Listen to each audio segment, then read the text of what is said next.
안녕하세요. 사연에 빠지다의 DJ 민영입니다. 오늘 사연자는 남편을 생각해서라도 시댁 식구들과 문제를 일으키지 않고 애써 참아보려고 했는데 결국은 이성을 잃고 펑 터져버리고 말았다는데요. 과연 어떤 사연인지 들어보시겠습니다. 오늘도 두 가지 사연 준비되어 있어요. 끝까지 들어주실 거죠? 그럼 바로 시작할게요. 구독과 좋아요도 잊지 말고 꾹 눌러주세요.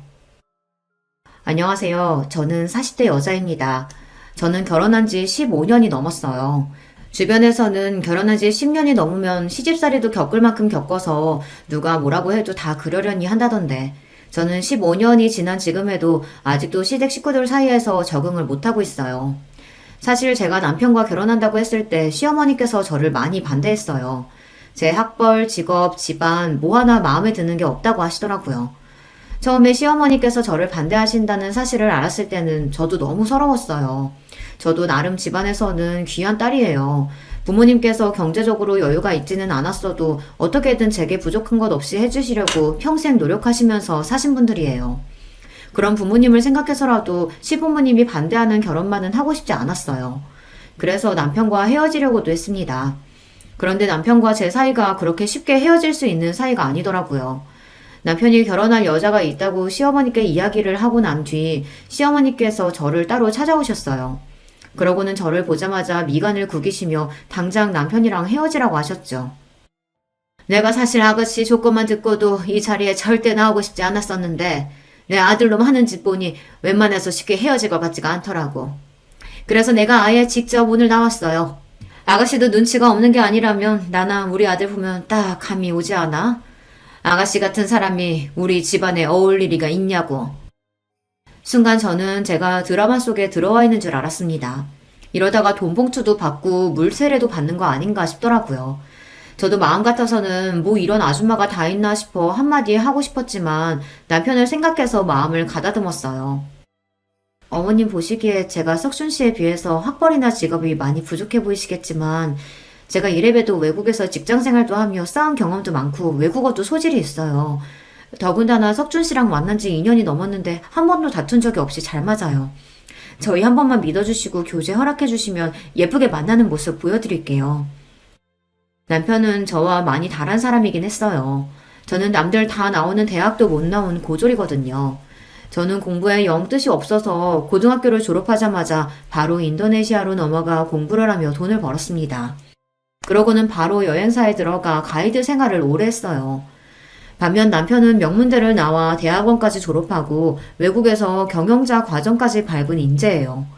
당시에 남편은 친구들과 사업을 하며 대학에 강의도 나가고 있었습니다.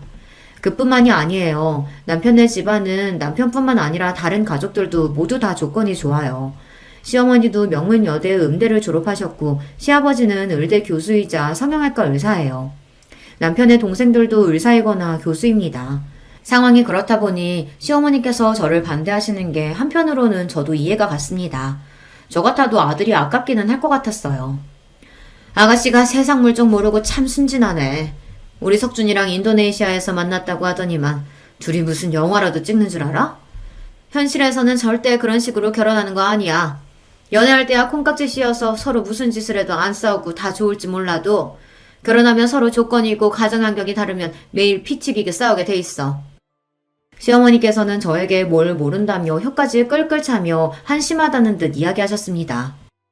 우리 둘째 며느리는 여대 교수에 처가가 다들 교수 출신이고 막내 아들 약혼녀는 곧 교수 임용 앞두고 있어. 예비 처가는 다들 법조인이고. 이 정도만 들어도 우리 집안이 대충 어떤 집안인지를 알겠지? 아가씨는 이름도 들어본 적 없는 여행사 직원에 부모님은 지방 어디에서 시장에서 장사하신다며? 사람이 분수를 알아야지. 아가씨 같은 고졸이 우리 집안에 들어와서 적응이나 할 수 있겠어? 차라리 제게 봉투를 던지거나 물사례를 퍼부었다면 저도 화를 내거나 큰 소리를 칠 수 있었을 텐데 시어머니께서는 차가운 얼굴로 맞는 말만 하시니 저도 할 말이 없더라고요. 그날 시어머니를 만나고 난 뒤 저는 더 생각할 것도 없이 남편에게 바로 헤어지자고 했습니다. 저는 진심이었어요. 남편을 물론 너무나 사랑했지만 시어머니를 만난 순간 제 주제 파악이 바로 됐습니다. 시어머니 말씀이 맞아요. 아무리 서로 좋아야 하는 결혼이지만 그래도 결혼이라는 게 두 집안이 한 가족이 되는 일인데 이 정도로 서로 집안 수준이 차이가 나면 제 아무리 사이좋은 저와 남편이라도 함께 살다 보면 문제가 생길 수밖에 없겠더라고요. 더군다나 결혼도 하기 전에 이미 시어머니께서 저를 저 정도로 마음에 들어 하지 않으시는데 제 결혼 생활이 순탄할 리 없으니까요. 그런데 생각지도 못한 복병이 있었습니다. 남편이 저를 놔주지 않았어요. 시어머니께서 아무리 반대하셔도 저와 결혼하겠다고 우겼습니다. 제가 남편에게 헤어지자고 하자마자 남편은 집을 나오겠다고 했어요. 부모님과 연을 아예 끊겠다고요. 자기한테 말한 적 없지만 사실 나도 우리 엄마 지긋지긋해. 매일 사람 조건만 보고 판단하고 자기 수준에 맞지 않는다고 생각하면 함부로 무시하고. 안 그래도 엄마랑 살기 싫어서 집 나오려고 했었는데 도저히 못 참겠어. 나 집에서 나올 테니까 우리 같이 살자. 남편은 다짜고짜 집을 나올 테니 둘이 집을 구해서 같이 살자고 했습니다. 저는 남편의 무모함에 놀라 절대 안 되는 일이라고 했지만 마음속으로는 은근 좋았어요. 남편이 나를 이 정도로 사랑하는구나 확인한 것 같아서요. 그래도 저는 끝까지 버텼습니다. 아무리 그래도 그렇지 다 큰 성인이 이렇게 대책도 없이 집부터 나오겠다고 하면 어떡해. 난 남자 부모님이 반대하는 결혼은 절대 안 할 거니까 이런 짓 해도 소용없어. 나 석준 씨랑 헤어질 거야. 지금이야 우리가 서로 좋아서 제대로 된 생각을 못해서 그렇지 석준 씨 어머님 말씀이 맞아.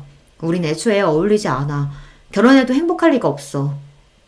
앞으로의 미래가 뻔하다는 말 저도 싫어하는데 그 순간엔 확신이 들었습니다. 저와 남편이 이렇게 대책 없이 결혼하게 되면 행복할 리 없었어요. 그런데 인생이라는 게 참 제 마음대로 되는 게 아니더군요. 운명인지 하늘의 장난인지 남편과 헤어지겠다고 한 지 며칠 되지 않아 임신 사실을 알게 됐어요.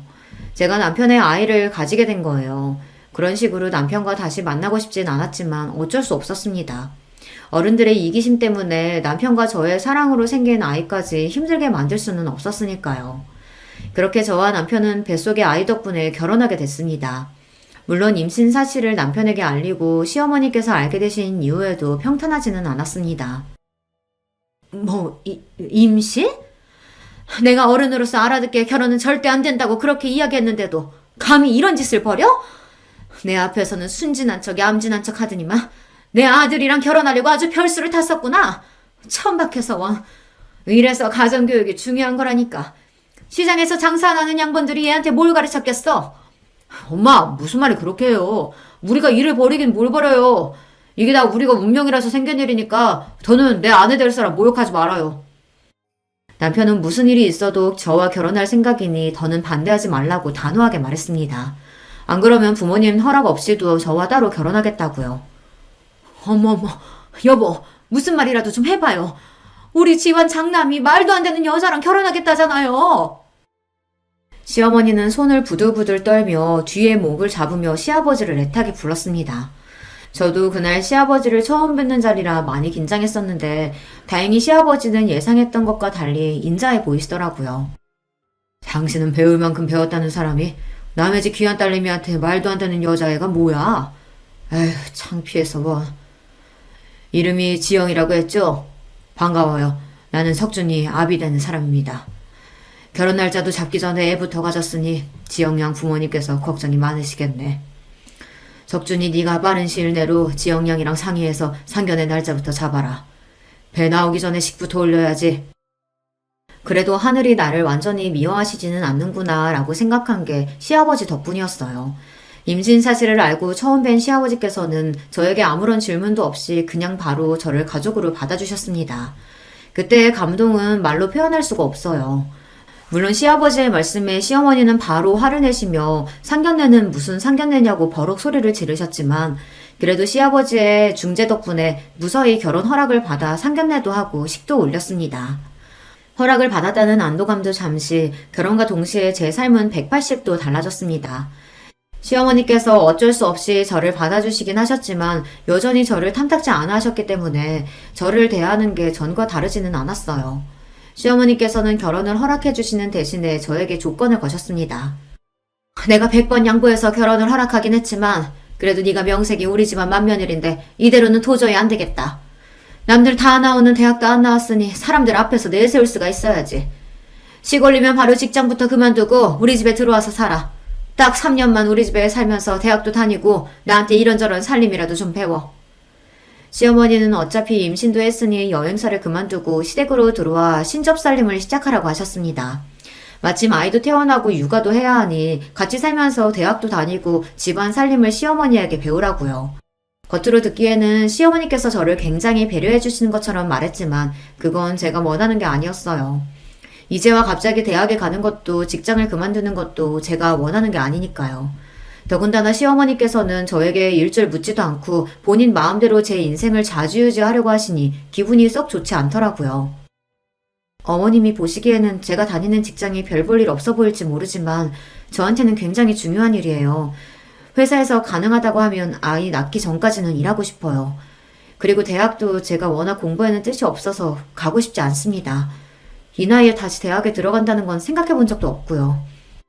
저는 애써 조심스럽게 제 생각을 시어머니에게 이야기했습니다. 하지만 제 이야기를 곱게 들어주실 시어머니가 아니었어요. 내가 언제 네 생각 물어봤니? 난 지금까지 살면서 내가 고졸 며느리 보게 될 거라고는 꿈에도 생각해 본 적 한 번도 없어. 이건 네 개인의 문제가 아니라 우리 집안의 문제야. 잔말 말고 내가 시키는 대로 해. 시어머니께서는 제 이야기를 들은 채도 안 하시고 강압적으로 나오셨어요. 정말 한숨만 나오더군요. 그때였어요. 원래 시집살이 시키는 시어머니보다 말리는 시누이가 더 얄밉다고 하더니만 옆에 있던 동서가 굳이 나서서 시어머니 편을 들더군요. 어머 형님, 어머니께서 대학도 보내주고 육아에 살림까지 도와주신다고 집에서 쉬라고 하는데 뭐가 그렇게 생각이 많으세요? 나 같으면 좋아서 바로 그만둘 텐데. 아이고, 우리 둘째 며느리는 대학에 없어서는 안 될 존재인데 절대 그만두면 안 되지. 큰애야, 어차피 몇 년 다녀도 내세울 게 없는 직장인데 괜히 시간 날리면서 다니면 뭐해. 괜히 몇 푼 번다고 애한테 소홀할 게 뻔하지. 내 말대로 대학 다니면서 애 키우는 게 훨씬 나아. 동서까지 있는 자리에서 시어머니는 대놓고 저를 구박하셨어요. 제가 무슨 말만 해도 괜한 소리 하지 말고 당신이 시키는 대로 무조건 하라고 하셨죠. 저는 동서 앞에서 자존심이 상하는데도 제가 말해봐야 소용없다는 걸 알다 보니 자꾸만 입을 꾹 다물게 됐어요. 지금 생각하면 제가 바보였어요. 애초에 결혼을 안 했으면 몰랐을까. 어렵게 한 결혼인 만큼 제가 참고 인내하는 수밖에 없다고 생각했습니다. 안 그래도 마음에도 안 드는 며느리가 시부모님과 한 집에 사는데 괜한 문제까지 일으키면 더는 시부모님과 가까워질 수 없을 것 같아서요. 저는 결국 시어머니 말씀대로 결혼과 동시에 일을 그만두고 입시 공부를 다시 시작했어요. 시어머님이 알아봐 주신 학원에 다니며 준비했습니다. 제가 하고 싶어서 하는 공부가 아니어서 그런지 배가 점점 불러오는 몸으로 하기 싫은 공부를 억지로 하니 제 컨디션은 나날이 안 좋아졌습니다. 더군다나 시어머니와 같이 살면서 받는 스트레스가 워낙 많다 보니 식욕도 거의 없었어요. 병원에 갈 때마다 의사는 체중이 잘 늘지 않는다고 걱정하면서 산모가 많이 먹어야 한다고 했습니다. 스트레스도 태아에게 좋지 않다고요. 저도 의사 말대로 스트레스 받지 않고 뱃속에 아이만 생각하고 싶었지만 쉽지 않았습니다. 아침에 눈만 뜨면 시어머니께서 이거 해라 저거 해라 잔소리를 하셨고 틈만 나면 동서와 비교하면서 혀를 찼습니다. 한 번은 그런 적이 있어요. 시어머니 생신이 다가와서 친정어머니께서 떡을 보내주셨는데요. 동네에서 제일 유명한 떡집에서 금방 한 떡을 바로 냉동 포장해 동서와 나눠 먹으라고 2박스나 보내셨죠. 저는 새벽부터 일어나 시어머니 생신상을 차려드리면서 친정어머니께서 보낸 떡을 한 접시 같이 냈습니다. 맛이라도 보시라고요. 그런데 떡을 보자마자 시어머니께서 눈살을 찌푸리셨습니다. 아침부터 밥에 미역국도 버거운데 웬 떡이냐고요.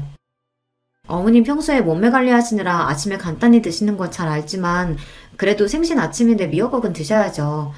그리고 이 떡은 엄마가 어제 저녁에 퀵으로 보내주셨어요. 친정 근처에서 제일 유명한 떡집에서 맞추신 거예요. 서울 사람들도 여행 가면 줄 서서 사 먹는 데라고 하더라고요. 동선에도 주라고 넉넉히 보내셔서 동선에도 한 박스 주려고요. 시어머니께서 워낙 저에게 친절하지 않으신 분이라는 걸 알기에 저도 매번 실실 웃으며 애교 섞인 목소리로 말한다는 게 쉬운 일은 아니에요. 그래도 시어머니에게 잘하고 싶은 마음에 매일 마음을 다잡고 노력했습니다.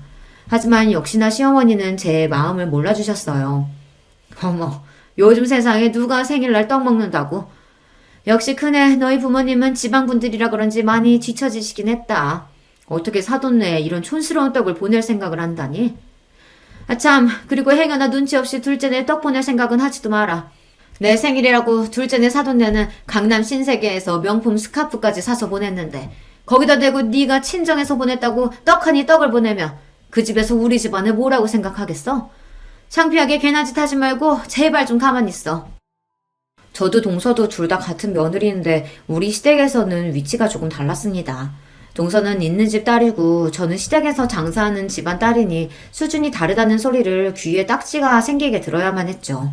남편과 비교하면서 저를 무시할 때는 애써 참았었는데 동서랑 비교하면서 저희 친정 부모님까지 무시하시니 서럽기까지 하더군요. 그날 오후 저는 학원에 가는 길에 쓰러졌어요. 시어머니 생신상 차린다고 며칠 전부터 장보고 음식하느라 무리했더니 몸이 많이 견디질 못했나 보더라고요. 저는 바로 응급실로 옮겨졌고 하마터면 큰일을 치를 뻔했습니다. 병원에서는 유산기가 있다며 무조건 안정을 취해야 한다고 했어요. 저도 그러려고 했던 일은 아니지만 본의 아니게 그 일이 집안에 분란을 만들었습니다. 남편이랑 시아버지께서 난리가 났거든요. 이게 다 엄마 때문이에요. 임신한 사람한테 갑자기 대학을 가라고 우겨가지고 이런 사달이 난 거잖아요. 큰일이라도 났으면 어쩔 뻔했어요. 뭐야? 네 마누라가 몸이 약해 빠져서 비실비실한 걸 가지고 어디 엄마 탓으로 몰아가? 첫째, 네가 말해봐라. 내가 억지로 대학 가라고 시켜서 힘들어서 쓰러진 거니? 어머니, 제가 요즘 이래저래 몸도 힘들고 피곤해서 그랬나 봐요. 걱정 끼쳐서 죄송해요. 결혼하고 시댁에 같이 살면서 남편과 시어머니의 사이가 전보다 더 안 좋아졌습니다. 아무래도 남편이 출근한 사이 저와 시어머니 둘만 집에 있다 보니 남편이 걱정을 많이 했어요. 시어머니가 임신한 저에게 시집살이를 시키는 거 아닌가 해서요. 그러다 보니 남편은 사소한 일에도 일일이 예민해져서 시어머니 앞에서 제 편을 들었습니다. 그럴수록 저는 더 힘들었습니다. 저는 나름 시어머니의 비율을 맞춰가며 잘 지내보려고 노력하는데 남편은 자꾸만 시어머니를 감시하듯 구니 시어머니는 점점 더 저를 미워하시는 것 같았죠. 중간에서 제가 어떻게 해야 할지 몰라 곤욕스러울 때가 많았습니다. 대학에 가겠다고 제가 학원 다니는 걸 남편은 안 그래도 마음에 들어하지 않았었는데요. 그런 일까지 터졌으니 남편은 참지 못하고 어머니께 소리부터 지른 거죠. 평생 엄마가 마음대로 우리 휘두르려고 하는 거 100번 1000번 양보해서 자식이니까 그럴 수 있다 참았어요. 근데 이 사람은 엄마 자식이 아니잖아요. 나가서는 세상 고상한 척 다 하시면서 며느리한테는 왜 그러시는 거예요? 요즘 세상에 시어머니가 남의 자식 데리고 살면서 그렇게 괴롭히면 남들이 욕해요. 김석준, 너 아무리 화가 나도 그렇지. 이 녀석 누가 감히 엄마 앞에서 그런 소리를 해? 며느리가 왜 남의 자식이야? 너랑 결혼했으면 우리 자식이지. 남편과 시어머니가 큰 소리를 내며 싸우는 사이 퇴근하고 돌아오신 시아버지께서 상황을 보고 남편을 나무라셨습니다. 김 교수 말이 큰애가 워낙 몸이 약한데 무리해서 뱃속에 아이가 크는 속도가 더디다고 하더라. 공부도 좋지만 지금은 산모랑 아이가 제일 중요할 때니 애 낳을 때까지는 공부고 뭐고 집에서 좀 쉬어. 당신도 본인 욕심 채우자고 며느리 힘들게 하지 말고 그냥 좀 놔둬.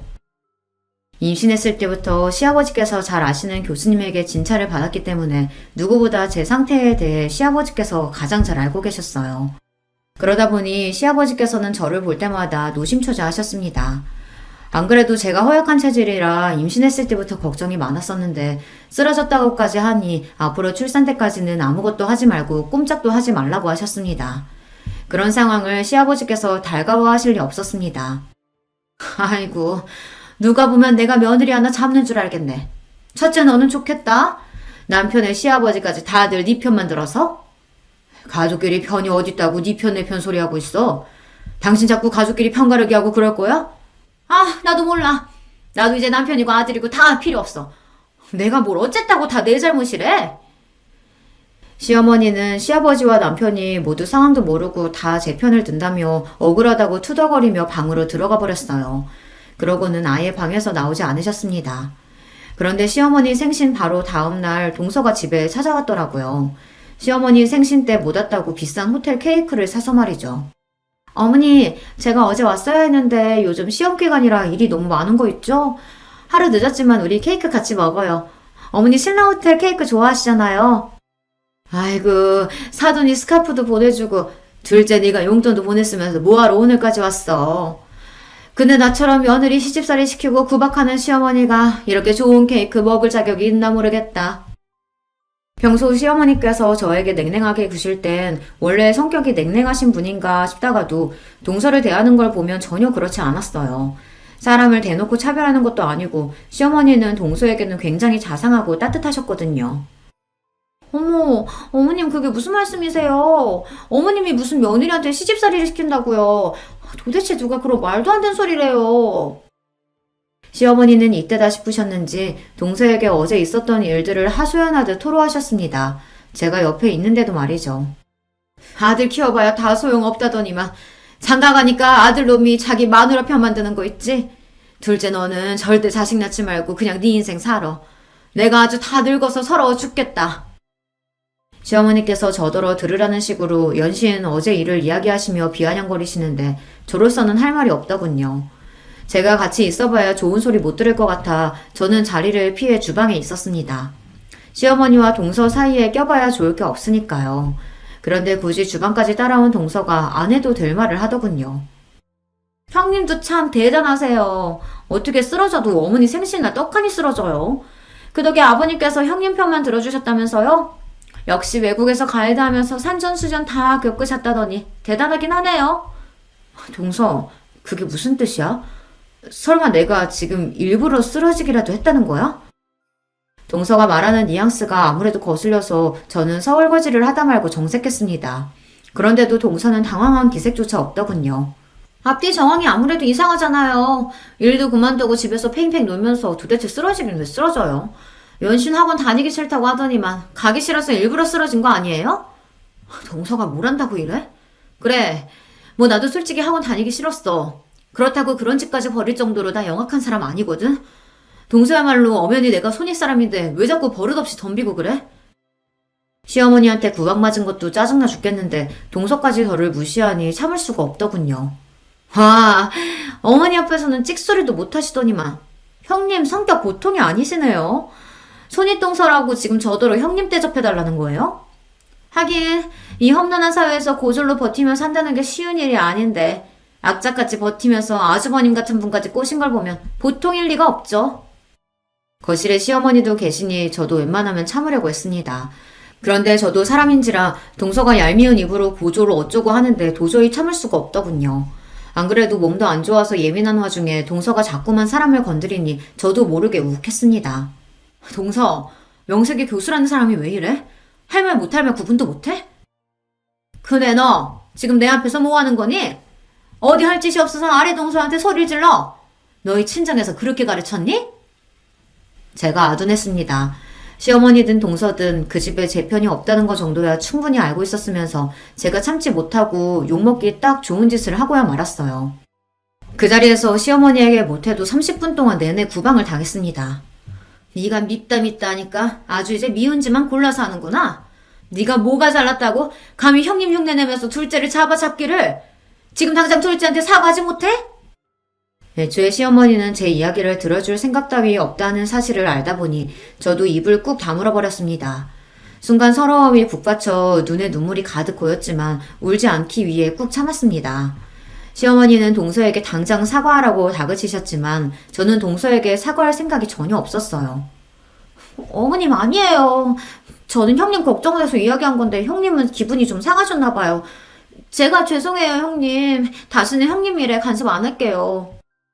원래 많이 배우고 똑똑한 것들은 다 저런 거예요. 동서는 시어머니의 등장과 함께 금세 표정을 바꾸더니만 실실 웃으며 자기가 잘못했다고 하더군요. 그 순간 저는 확실히 알았습니다. 시댁에서의 저의 위치가 어느 정도인지 말이죠. 시어머니는 제가 아이를 가지는 바람에 어쩔 수 없이 남편과 결혼시켰지만 저를 며느리로 인정할 생각이 없으셨어요. 처음부터 저를 무시하고 하대하면서 그 순간을 즐길 생각으로 저를 곁에 두고 괴롭히신 거죠. 제가 어떤 노력을 한들 시어머니에게 며느리로서 인정받는 날은 오지 않을 거라는 걸 저는 알고 있었습니다. 시어머니에게 벗어나려면 제가 남편과 이혼을 해야 하는데 그럴 수는 없으니 제가 참고 사는 수밖에 없었죠. 그렇게 생각을 정리하고 나니 저도 감정이 무뎌지고 그 상황에 익숙해졌습니다. 시어머니와 동서의 무시에 한 번씩 욱할 때가 있긴 했지만 남편과 아들만 생각하면서 우리 세 식구 행복하게 사는 데에만 집중하기로 했어요. 그렇게 시간이 흘러 저와 남편은 시댁에서 분가에 나왔고 아들도 많이 자라 학교에 들어갔습니다. 시댁에서 나올 때까지도 시어머니와의 사이는 여전했어요. 아이를 낳고 키우는 과정에서도 시어머니와 이런저런 문제가 많았지만 그 정도는 저에게 이제 문제도 아니었습니다. 진짜 문제는 시어머니의 그런 태도 때문에 동서들까지도 저를 무시했다는 겁니다.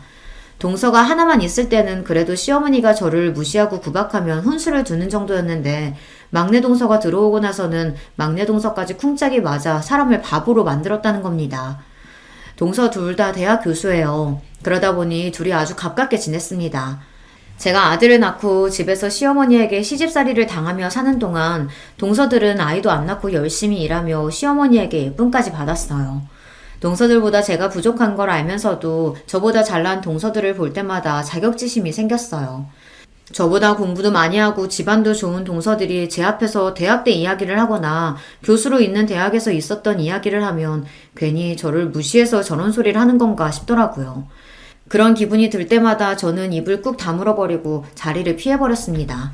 제가 도망치듯 방을 나오면 방 안에서 동서들의 웃음소리가 들리는데 그것마저 저를 괜히 비웃는 건 아닌가 싶었죠. 그러던 어느 날이었습니다. 시댁에 일이 좀 있었어요. 시어머니께서 갑자기 쓰러지셔서 병원에 입원하게 됐습니다. 기립성 저혈압이라 순간 정신을 잃으신 거라고 하더라고요. 다행히 큰 병은 아니었지만 평소 건강하셨던 시어머니께서 갑자기 쓰러지셨으니 가족들이 많이 놀랐어요. 특히 저희 남편이 많이 힘들어했어요.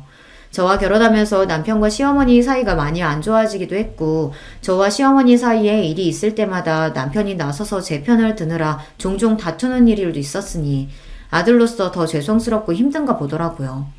남편이 힘들어하는 모습을 곁에서 보니 저도 괜히 더 남편에게 미안하고 시어머니에게 죄송한 마음이 들었습니다. 저도 티를 내지는 않았지만 그동안 알게 모르게 시어머니를 미워하는 마음도 있었으니까요. 막상 시어머니께서 아파서 힘들어하는 모습을 보니 저도 마음이 아프고 힘들었습니다. 그래서 마음을 다잡고 시어머니를 챙겼어요. 퇴원하시는 시어머니를 댁에 모셔다 드리고 그 다음날부터 드실 반찬이랑 간식거리들을 아침마다 가져다 드렸어요. 평소 어머님께서 하시는 음식만큼은 아니지만 그래도 제가 어머님 반이라도 흉내내보려고 노력했으니 한번 드셔보세요. 시어머니께서 워낙 음식 솜씨가 좋으세요. 거기다가 성격도 꼼꼼하셔서 살림도 너무 잘하시죠. 그러다 보니 다른 사람이 하는 음식이나 살림은 못 믿어하세요. 그래서 저도 시어머니와 같이 사는 동안 제가 힘든 부분이 많았지만 막상 분가에 나와서 제가 직접 살림을 해보니 시어머니께 배운 게 많이 도움이 되더라고요. 음식도 마찬가지고요. 어머니께서 당분간은 좀 쉬셔야 할 것 같아 저 나름대로 시어머니 음식 솜씨를 흉내내서 차렸습니다. 준비하면서도 시어머니께서 마음에 안 들어 하실 거라는 걸 알았지만 그래도 시어머니를 걱정하는 제 마음만은 표현하고 싶었어요. 어머, 이거 정말 다 안 사고 큰애 네가 한 거니? 꼭 어디 유명한 식당에서 사온 것 같다. 시어머니에게 처음 받는 칭찬이었습니다. 빈말이라고는 안 하시는 시어머니께서 너무 맛있다고 밥 한 공기를 다 비우시더라고요. 더 믿을 수 없었던 건 동서들이 유명한 셰프가 운영하는 식당에서 사왔다는 음식이랑 디저트도 마다하고 제가 해온 음식만 드셨다는 겁니다. 안 그래도 입이 깔깔하니 입맛이 없었는데 오랜만에 너무 잘 먹었다. 아무리 제가 잘하려고 노력해도 동서들만 예뻐하셨는데 시어머니께서 무슨 일인가 싶었습니다. 그런데 나중에 남편에게 들었는데 시어머니께서 병원에 입원하셨을 때 제가 왔다 갔다 하며 어머님 목욕도 시켜드리고 식사 때마다 와서 챙겨드린 게 아무래도 좋으셨던 것 같다고 하더라고요. 자식이라고 아들 셋에 며느리도 셋이나 있는데 저만 병원에 와서 챙겼다고요. 그 이야기를 듣는데 괜히 마음이 다 뭉클했습니다. 시어머니께서 이제라도 제 마음을 알아주는 것 같았거든요. 그런데 그런 이야기를 듣고 가만히 있을 동서들이 아니었죠. 형님도 참 대단해요. 지난 10년 동안 어머님께 구박이라는 구박은 다 당하면서 사셨으면서 반찬까지 싸다 바치고 싶으세요? 그러게요. 저 같으면 대학 못 나왔다고 무시하고 사돈네 못 산다고 그렇게 대놓고 무시하면 미워서라도 아프든지 말든지 신경도 안 쓸 것 같은데. 형님은 참 배일도 없으시네요. 동서들 말이 듣기 좋지는 않았지만 틀린 말도 아니었습니다. 동서들도 알아요. 그동안 시어머니께서 저에게 어떻게 했는지 말이죠. 시어머니는 동서들 있는 앞에서도 툭하면 제가 고졸이라 마음에 안 든다는 둥, 돈 없으면 저렇게 자식이 대학도 못 가고 고생만 하는 거라는 둥, 그런 식의 막말을 했거든요. 그럴 때마다 저도 시어머니가 믿고 원망스러웠지만 시간이 많이 지났고 저도 이제는 자식까지 키우는 어른이니 너그러운 마음으로 살기로 했습니다. 얼마 뒤 시아버지 생신이라 식구들이 모두 다 시댁에 모였어요. 시아버지 병원 직원들도 많이 온다고 해서 저는 일찍부터 시댁에 가서 음식 준비하느라 여념이 없었습니다. 시어머니께서 음식할 사람이 부족하다고 저더러 일찍 오라고 하셨거든요. 손님들 온다고 괜히 불편한 옷 입고 꾸미고 올 생각하지 말고 아침에 일어나면 세수만 하고 일찍 와라. 내일 손님 많아서 음식할 사람 부족해. 집에서 노는 사람이라고는 너랑 나 둘뿐인데 둘이 나서서 해야지. 시아버지 생신은 매년 집안의 큰 행사예요. 시아버지 병원 직원들부터 대학 동기 친구분들까지 30명은 좋게 오시거든요. 그렇다 보니 시어머니께서 아무리 몸이 좋지 않아도 이날만큼은 쉬실 수가 없었습니다. 엄마, 윤희 엄마가 놀기는 왜 놀아? 이 사람도 바쁜데 힘들게 왜 일찍부터 오라고 해요? 출장 뷔페 부른 거 아니었어? 시어머니와 제가 통화하는 소리를 들은 남편이 재빠르게 제 핸드폰을 뺏어봤더니 시어머니에게 따지듯 말했습니다. 아이고, 이 팔불출 또 시작이다. 엄마 혼자 준비하려면 힘든데 맏며느리가 시아버지 생신에 좀 일찍 와서 음식 좀 하면 안 되냐? 역시나 남편의 한마디에 시어머니는 큰 소리를 치셨어요. 네, 어머님. 이 사람이 또 괴한 소리를 했어요. 제가 알아서 일찍 준비해서 갈게요. 걱정하지 마세요. 행여나 또 남편과 시어머니가 싸우기라도 할까 제가 얼른 전화를 받아 내일 일찍 가겠다고 말했습니다. 시어머니께서 몸이 많이 안 좋아지면서 그래도 전보단 저에게 많이 의지하고 편하게 대해주셔 조금이나마 가까워진 것 같았는데 그런 와중에 남편이 싫은 소리 한 번 했다가 행여나 공든탑이 무너질까 저는 안절부절 못했습니다. 그러다 보니 시아버지 생신이 더 신경 쓰였어요. 이왕 하는 거 확실히 해서 이번 기회로 시어머니와 더 가까워지자 싶었거든요. 저는 시아버지 생신날 일찍 시댁에 도착해 시어머니를 도와 음식 준비와 꽃장식을 했어요. 시어머니께서 워낙 꼼꼼한 성격이시라 출장 뷔페를 불렀다고 해도 시아버지께서 좋아하시는 음식들은 무조건 본인이 준비하셨거든요. 한참 음식 준비로 바쁘다 보니 시간 가는 줄 몰랐는데 역시나 동서들은 느스맣게 와서는 일이 바빠네 어째네 하면서 자기들끼리 죽는 소리를 해댔어요. 마음 같아서는 듣기 싫어서 조용히 하고 빨리 일이나 거들라고 하고 싶었지만 제가 어디 이 집안에서 그런 소리나 할 수 있는 사람인가요? 저나 조용히 하고 일이나 해야 했죠.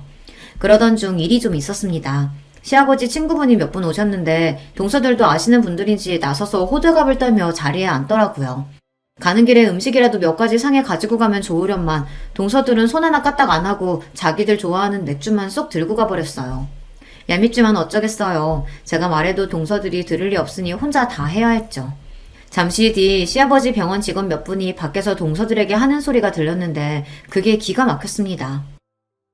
저희 오늘 너무 바빠서 밥도 못 먹고 이래서 그런데 음식 좀 먼저 가져다 먹어도 돼요? 어머, 그럼요. 주방 안에 들어가면 일하는 아줌마 있으니까 그분한테 좀 상 좀 차려달라고 하세요.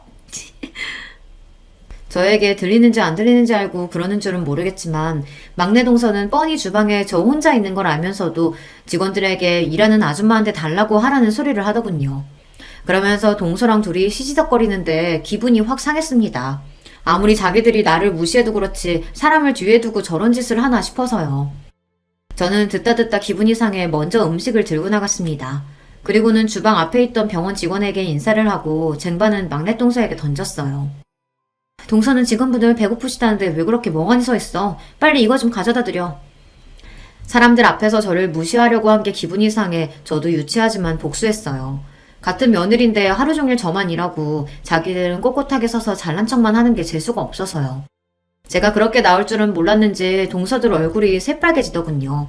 뻔하죠. 제가 감히 자기들한테 일을 시킬 줄은 몰랐던 거예요. 저도 이제 될 대로 되라였습니다. 동서들이라고 둘이 붙어서 사람을 매번 바보로 만드는데 저라고 매번 참아줄 필요는 없으니까요. 어머, 안녕하세요. 저번에 병원에서 뵀는데 원장님 첫째 며느님이시죠? 그때 해다 주신 쿠키 너무 잘 먹었어요. 솜씨가 진짜 좋으시더라고요. 아니에요. 동서 뭐해? 빨리 가져다 드려. 동서들은 병원 사람들이 당연히 저를 모를 거라 생각하고 일하는 사람으로 속여 놀릴 생각이었겠지만 사실 저도 시아버지 병원에 자주 왔다 갔다 해서 웬만한 직원들은 얼굴을 다 알아요. 병원 직원들이 저를 알아보고 이야기를 나누자 동서들은 입술을 삐죽거리더니 일그러진 얼굴로 쟁반을 들고 나갔죠. 그 모습을 보는데 저도 은근 속이 시원하더라고요. 그런데 잠시 후 생각지도 못한 일이 있었습니다.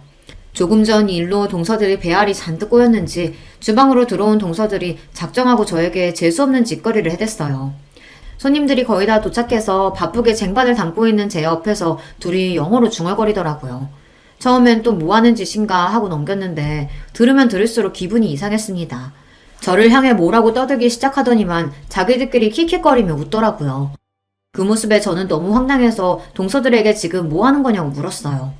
그러자 동서가 저를 향해 비웃듯 입술을 실룩거리더라고요. 아, 맞다. 형님은 영어 전혀 모르죠? 저랑 동서가 둘 다 유학하다 보니까 둘이 있을 땐 영어가 편해서요. 우리도 모르게 영어로 얘기했네요. 뭐 어때요? 어차피 형님은 한국말로 해도 못 알아들을 얘긴데. 동서들은 원래 자기들끼리는 영어로 대화하는 게 편하다고 하며 저더러 못 알아듣는다고 대놓고 사람을 비웃더군요. 순간 저는 얼굴이 붉어지다 못해 금방이라도 터질 것처럼 뜨거웠어요. 다른 건 몰라도 제가 고졸이라 사람들보다 못 배웠다고 무시하는 건 제가 받아칠 말이 없었거든요. 저는 순간 감정이 몰아치며 금방이라도 눈물이 왈칵 쏟아질 것 같아 그 자리에 도저히 있을 수가 없었습니다. 화장실에 간다고 대충 둘러대고 서둘러 주방을 나와버렸어요. 그러고는 혹여나 엉망이 된 얼굴을 누구에게 들키기라도 할까봐 얼른 2층으로 올라왔습니다. 분가하기 전에 저와 남편이 쓰던 방에 들어와 있었어요. 그런데 그때 밖에서 인긴척이 나더니 누군가 방문을 열었습니다. 저는 얼른 눈을 비비고 자리에서 벌떡 일어났어요. 문을 열고 들어온 사람은 다름 아닌 시아버지였습니다. 시아버지는 방에 덩그러니 혼자 있는 저를 보고 놀라서 걱정스러운 얼굴로 다가오셨습니다. 첫째야, 너 혼자 여기서 뭐하고 있어? 시아버지의 인자한 목소리에 애써 붙잡고 있던 마음이 우르르 무너지는 것 같았어요. 저도 모르게 참고 있던 눈물이 쏟아지고 말았습니다. 아버님, 저 진짜 죽고 싶어요. 너무 화나고 억울해서 도저히 이대로는 못 있겠어요. 남편 앞에서도 흘려본 적 없는 눈물을 시아버지 앞에서 흘리고 말았어요. 그것도 거의 오열을 하면서요. 제 갑작스러운 행동에 당황한 시아버지는 도대체 무슨 일이 있었던 거냐고 물으셨습니다. 저는 그제야 정신을 차리고 아니라고 괜찮다고 애써 눈물을 감춰보려고 했지만 이미 소용이 없었어요. 시아버지는 왜 그런 건지 지금 당장 이야기하라고 하셨습니다. 네가 웬만한 일로 이러래야? 뭐가 그렇게 서럽고 억울해서 그래? 얘 괜찮으니까 얼른 얘기해봐. 내가 다 해결해줄게. 저는 당황해서 우물쭈물하다 결국은 그동안 있었던 일을 다 이야기했습니다. 동서들이 저를 만날 때마다 얼마나 무시했는지 말이죠. 시아버지께서는 가만히 제 이야기만 듣고 계셨어요. 그러고는 아무 말 없이 제 등을 토닥여 주시더니 바로 남편에게 연락해서 저를 데리고 가라고 하셨습니다. 저는 어리둥절한 상태로 남편과 집에 돌아왔어요. 그런데 다음날 아침 말도 안 되는 일이 제 눈앞에 벌어졌습니다. 아들을 등교시키고 집에 돌아왔는데 동서 둘이 우리 집 현관 앞에 서 있더라고요. 저는 동서들 얼굴을 보자마자 기분이 상해 쳐다보지도 않고 집 안으로 들어가려고 했습니다. 그러자 동서가 제 손을 덥석 잡더니 따라 들어오더라고요. 저는 놀라서 지금 뭐 하는 거냐고 소리쳤어요. 그런데 그때 우물쭈물하고 있던 동서들이 갑자기 바닥에 무릎을 꿇고 앉더라고요. 저희가 생각이 짧았어요. 저희는 그냥 형님이랑 허물없이 지내고 싶어서 그런 건데 형님이 그렇게 힘들어하신지는 생각도 못했어요. 저는 순간 어안이 벙벙해서 도대체 이게 무슨 일인가 싶었습니다. 맞아요, 형님. 저희는 그냥 형님이랑 친하게 지내고 싶어서 그런 건데 기분 나쁘셨다면 너무 죄송해요. 제발 저희 용서하시고 아버님께 우리 다 풀고 화해했다고 잘 좀 말씀드려주세요. 막내 동서가 아버님까지 운운하며 이야기를 하는 거 보니 아무래도 아버님께 혼났다 보다 싶었죠. 알고 보니 어젯밤 시아버지께서 저를 집에 보내고 나서 동서들을 불러 아주 호통을 치셨나 봐요. 너희들이 그깟 대학 좀 나오고 외국물 좀 먹었다고 대단한 줄 아나 본데 나는 절대 그렇게 생각 안 한다. 너희야 운 좋게 부모 잘 만나서 부모님이 다 알아서 뒷바라지 해줬지만 그네는 너희랑 달라. 혼자 힘으로 그 먼 외국 땅까지 가서 돈 벌고 자리 잡은 애라고. 그뿐만이 아니었어요. 원래 둘째 아들에게 원장 자리를 넘겨주신다고 하셨던 아버님께서 말을 바꾸셨대요. 그동안 너희가 몰라서 그렇지 우리 병원에 동남아 손님들 몰고 온 건 다 큰애 덕분이다. 나는 생각도 못하고 있었는데 그네 아는 여행사 대표가 성형에 관심 있는 동남아 큰손을 몇 명을 소개해준 줄 알아? 그 연줄로 올해 최고 매출 찍은 거라고. 거기다가 큰애가 통역까지 다 해줬다. 내가 그래서 얼마나 덕을 많이 받는데? 너희 큰애가 인도네시아 말할 때 얼마나 멋있는 줄 아냐? 그깟 남들 다 아는 영어 좀 한다고 뻐기기는. 그랬습니다. 제가 몇 년 전부터 잘 아는 여회사 사장님께서 부탁하셔서 시아버지 병원을 소개했어요. 최근 동남아에서 오시는 손님 중에 한국에서 성형을 받고 싶어하는 사람들이 많다고 하더라고요. 그래서 몇 번 제가 손님들을 모시고 시아버지 병원에 가서 통역도 해드렸죠. 그 이후 소문이 좋게 나서 외국인 손님이 대폭 늘었어요. 그 일로 시아버지께서 저에게 매우 고마워하셨습니다. 목동이가 굴러왔다고요. 아버님, 형님 말만 들으시고 저희 오해하신 것 같은데, 저희 형님 무시한 거 아니에요. 저희는 그냥 형님이랑 허물없이 지내려다가. 뭐? 허물없이? 두 번만 허물없이 지냈다가 아주 이제 동서들끼리 욕도 하겠다.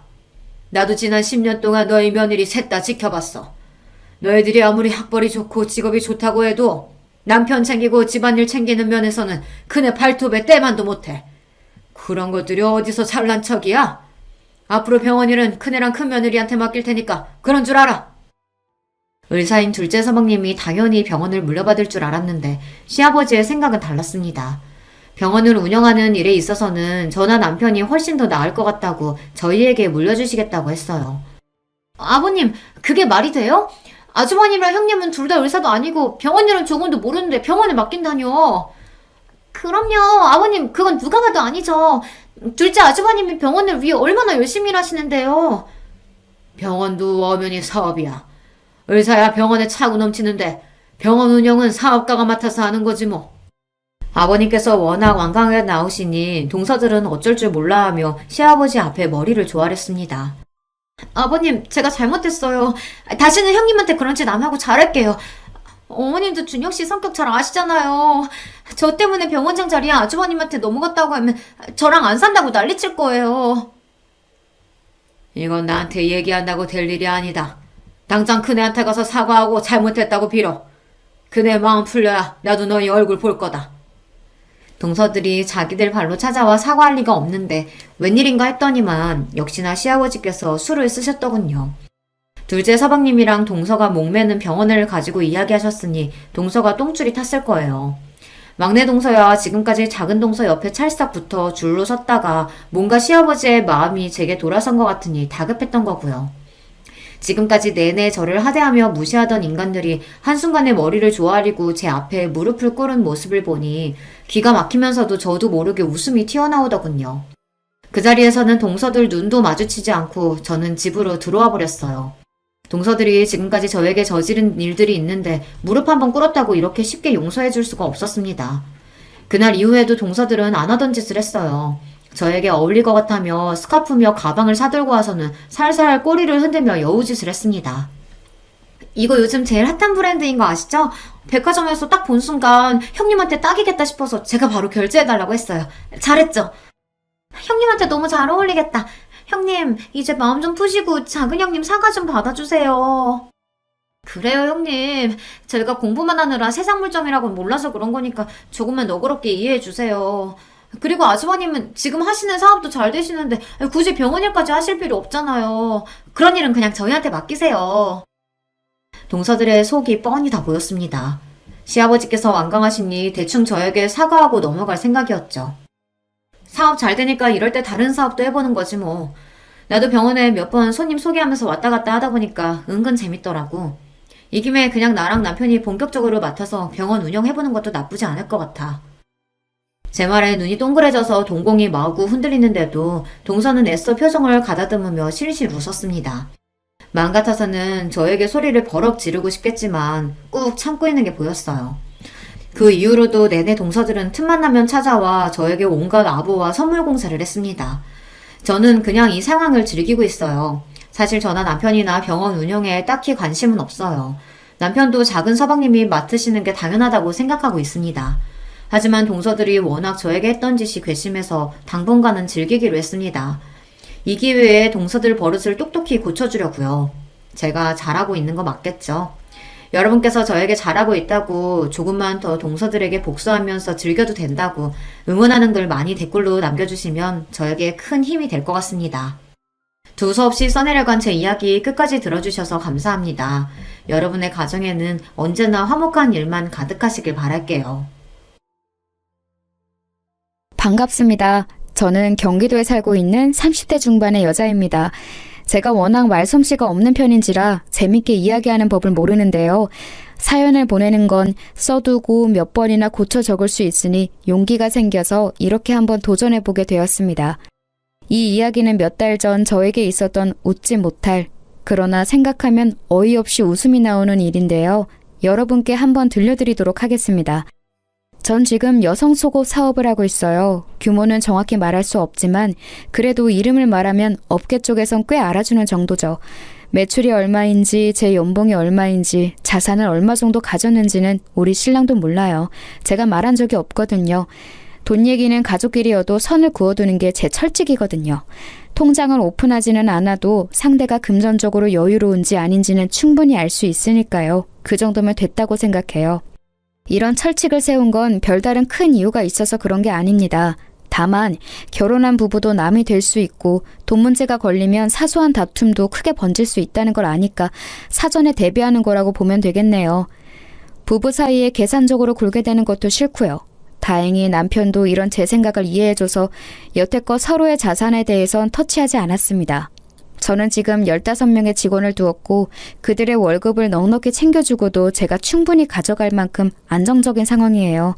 무슨 일이든 10년 이상 버티면 프로라고 하던데 저는 이렇게 되기까지 대략 15년의 세월이 걸렸으니 그 말보다 더 긴 시간을 보낸 후에야 꿈을 이뤘네요. 하루는 길게 느껴지는데 15년은 왜 이리 빠르게 느껴지는지 새삼 제가 견디고 이겨내온 세월이 대단하게 보입니다.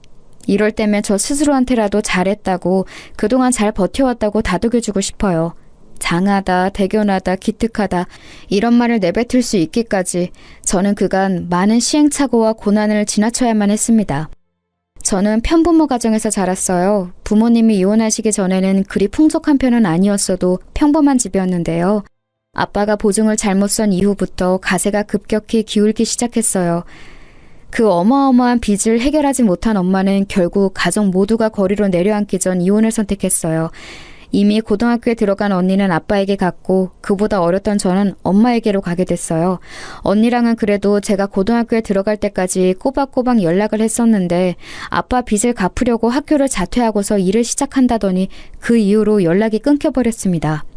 번호를 알아내려고 해도 방법이 없었고 문자로 알려줬던 주소를 찾아가 보니 이미 또 한 번 이사를 간 후더라고요. 그렇게 40살이 가까워진 지금까지 언니를 만날 수 없었죠. 밖에서 일 한번 해본 적 없던 엄마는 저를 키우기 위해 설거지 일을 시작하셨어요. 매일 아침 7시부터 저녁 8시까지 설거지만 주구장창 해야 하는 허리 한번 피기 힘든 고역이었죠. 엄마는 일을 갔다 오면 걸레로 방을 쓱 한번 훔치고 따뜻한 밥상을 내어주셨어요. 그리고 당신은 소화가 잘 안 된다며 찬밥에 물을 말아 후루룩 드셨죠. 그런 엄마를 보면서 정말 속상했어요. 허리가 아픈지 엄마는 밤새 잠을 뒤척였고 그럼 저는 또 이불 속에 숨어 내내 울었습니다. 그럴 때면 언니가 너무 보고 싶었어요. 언니가 있었다면 엄마가 덜 힘들었을까. 언니가 있었다면 우리 셋이 손을 잡고 잘 수 있으니까 금방 꿈나라로 갈 수 있지 않았을까. 매일 언니가 곁에 있는 상상을 하며 잠들었던 것 같아요. 나이가 들고 성인이 되면서 이 모든 불행은 결국 돈 때문이라는 걸 알았습니다. 우리 가족이 헤어져야 했던 것도, 언니가 연락을 끊고 떠난 것도, 엄마가 매일 밤마다 끙끙 앓는 것도 전부 바로 그 망할 돈 때문이었다는 걸요. 저는 무작정 돈을 벌기로 했습니다. 어디에 쓸지 뭐에 필요한지는 중요치 않았어요. 무조건 많은 돈을 벌여야겠다는 게 유일한 목표였죠. 하지만 워낙 없이 자란 탓에 어떻게 해야 돈이 모이는지 몰랐어요. 분명한 건 엄마처럼 저렇게 정직한 일, 또 누구나 할 수 있는 일을 하면 계획처럼 금방 돈을 모을 수 없다는 거였습니다. 그래서 떠오른 게 사업이었어요. 누군가의 밑에서가 아니라 제가 대표가 되는 길이 가장 위험하면서도 힘들지만 그만큼 빠르고 확신한 길이라고 생각했거든요. 무슨 분야가 좋을까, 어떤 계통이 내게 맞을까 고민하다가 찾은 게 바로 속옷 사업이었습니다. 15년 전까지만 해도 여성의 속옷은 그리 발달하지 않은 상태였거든요. 구체적으로 밝힐 수는 없지만 제가 목표한 속옷이 컨셉을 위해서 직접 발로 뛰며 시안을 정하고 제작에 돌입했습니다. 많이 실패하기도 하고 예상한 만큼 성과가 나오지 않아 멈추고 다시 시작하고 멈추고 다시 시작하기는 몇 번째. 제 나이 20대 중반이 되고 새롭게 도전한 디자인 제품이 출시된 이후 제게도 조금씩 단골 손님이 생기기 시작했어요. 그때 처음으로 어쩌면 이 일이 가능하겠다. 나 이 일로 밥 벌어 먹고 살 수 있겠다라는 희망이 보였죠. 그 전까지는 영락없이 쫄딱 망하는 게 아닌가 싶었거든요. 돈이 벌리니까 일이 더 재밌어졌고 더욱 많은 돈을 만지고 싶은 욕심이 생겼어요. 이상하게도 돈이 벌리지 않을 때보다 더 열심히 일하게 된 거예요.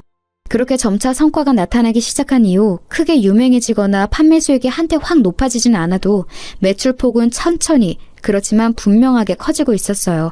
그것만 믿고 지금까지 버텨온 게 15년이 된 겁니다. 이렇게 보니 시행착오를 겪긴 했지만 그래도 확신을 가진 덕분에 엄청 고단했던 길은 아니었던 것 같네요. 마음의 안정이 있는 것만으로도 육체적 힘듦은 어느 정도 극복할 수 있으니까요. 한때 무작정 돈을 많이 버는 게 목표였는데 그래도 어느 정도는 이룬 것 같아요. 이렇게 지금의 자리에 올라 엄마께 집을 사드리고 결혼 자금으로 넉넉히 모아두었거든요. 사실 결혼 자금이라고 하기엔 전 딱히 결혼 생각이 없었기에 그냥 저축하는 것이나 마찬가지였어요. 남들이 다 하니까 엄마가 하라고 하니까 준비했던 것뿐이지 저에게 결혼과 비혼 중에 선택하라고 한다면 비혼이었거든요. 지금 와서 생각해보니 딱히 특별하거나 심각한 이유가 있던 건 아니었고 아마도 일이 바쁘니 결혼과 출산, 육아로 제 시간을 뺏기기 싫었던 것 같아요. 제가 대표인데 자리를 비우는 건 말도 안 된다고 생각했거든요. 안정적인 자리에 안주하지 말고 직원들과 함께 더 나은 좋은 꿈을 향해 쉴 틈 없이 나아가는 게 사업가로서의 제 목표였으니까요.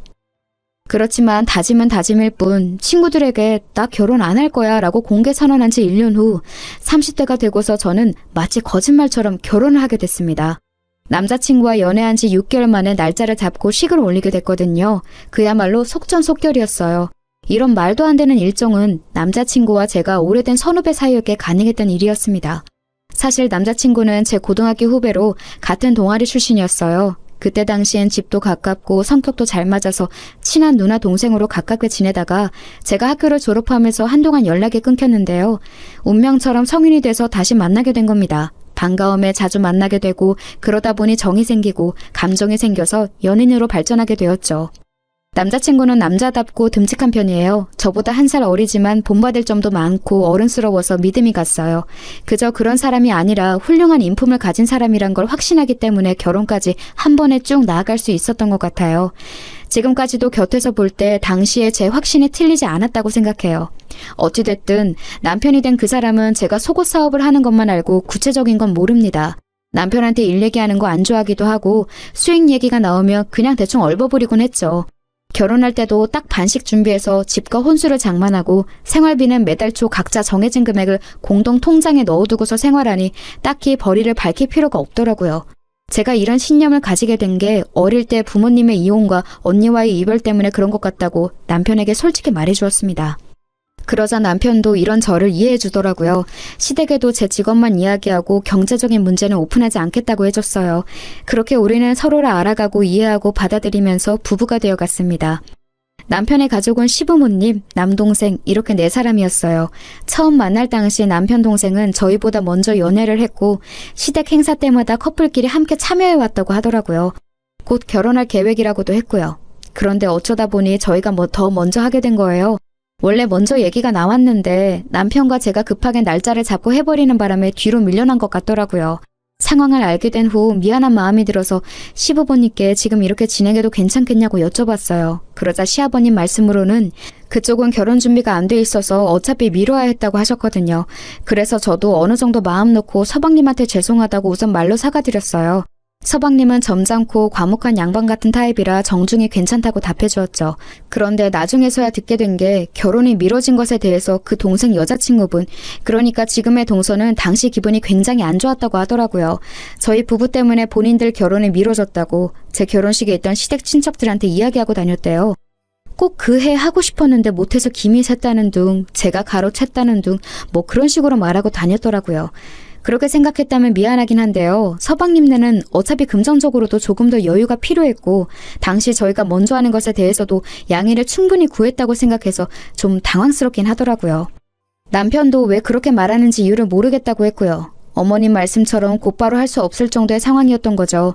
그 얘기를 들었을 때부터 제 마음속엔 동서에 대한 작은 반감이 생겼습니다. 아다르고 어다르다고 속상한 마음을 그런 식으로 이야기한 게 제 입장에선 좀 이해가 안 가서요.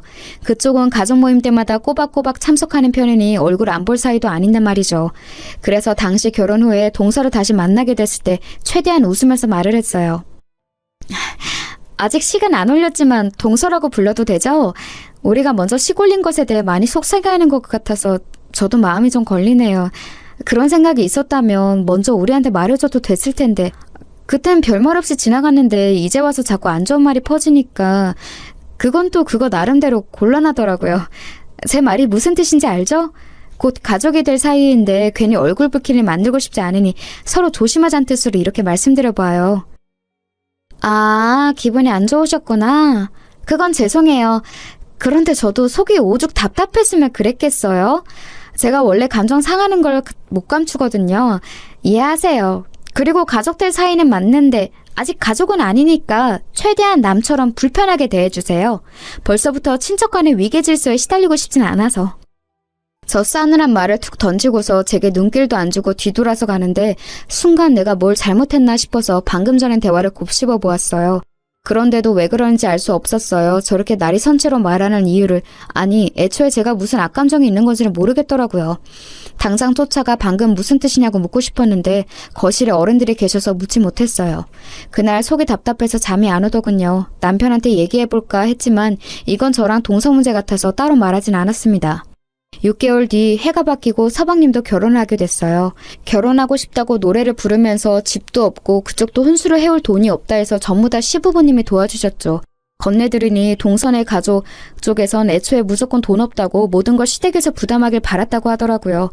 전 또 동서가 하도 돈돈거리면서 본인은 경제적으로 여유로운 것처럼 이야기하기에 좋은 배경이라도 가진 줄 알았거든요. 개인 가정사로 추하게 욕하고 싶은 마음 없지만 동서 일이라고 하니까 왠지 저도 더 예민하게 받아들여지더라고요. 그런 상황 속에서 서방님은 결혼을 하게 되었고 미우나 고우나 동서는 결국 저와 가족이 되었습니다. 동서가 결혼식을 올린 뒤 시부모님의 주도로 저희는 시댁 식구들 다 같이 여행을 가게 됐어요. 시아버님이 5년 전 다리를 다치셨는데 그 뒤로 한 번도 여행을 못 가보셨다고 하더라고요. 그래서 오랜만에 바람도 쐴 겸 1박 2일로 다 함께 여행을 가게 된 거예요. 사는 곳과 멀지는 않지만 자연 경관이 아름다운 지역이어서 저희 다 기분 좋게 떠났어요. 시부모님이 계셔서 그런지 동서와 그렇게 부딪히지도 않았습니다. 서로 말을 하지 않으면 사이가 좋았거든요. 그렇게 종일 나름 즐겁게 보내고서 저녁 식사 때 다 같이 반주를 했습니다. 그런데 동서가 기분이 한껏 좋았는지 연신 술을 들이키더라고요. 그렇게 안 생겼는데 엄청난 주당이라고 하더군요. 하도 술을 마셔대서 서방님이 말릴 정도라고 하더군요. 동서가 술을 잘 마시는 걸 가족들 아무도 몰랐던지라 다들 토끼 눈이 된 채로 바라보았습니다. 그런데 더 웃긴 건 주사가 장난이 아니더라고요. 노래방을 가자는 둥, 고스톱을 치자는 둥 아주 갖가지 유흥을 제안하면서 동네 떠들썩하게 고래고래 소리를 지르고 동서 말리느라 서방님이랑 저희 남편이 아주 진을 뺐죠.